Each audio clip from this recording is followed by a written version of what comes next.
Siz odamlarning sabzavot yetishtirishini ko'rgandirsiz, ammo ularni g'isht yoriqlarida o'stirishni esa. Bu yangilik.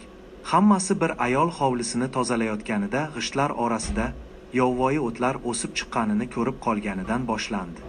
U, agar bu yerda o't o'sa olsa, nega sabzavotlar o'sa olmasin, deb o'yladi.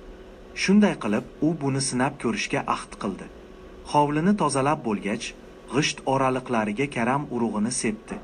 Haqiqatan ham ko'p o'tmay urug'lar unib chiqdi va tez orada g'ishtlar orasidan to'liq yetilgan karamlar ko'rina boshladi.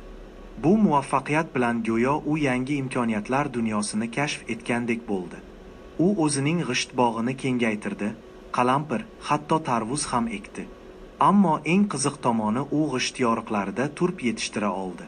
Ma'lumki, turp odatda yer ostida o'sadi, lekin bu turplar havoda o'sayotganidan juda mamnun ko'rinardi. Bu esa tomoshabinlarni hayratga soldi. Sharh yozganlardan biri hazillashib, bu ayolning iste'dodi yerda bekor ketmoqda. Keyingi safar kimdir oyga yo'l olsa, uni o'zi bilan olib ketishi kerak, deb yozdi.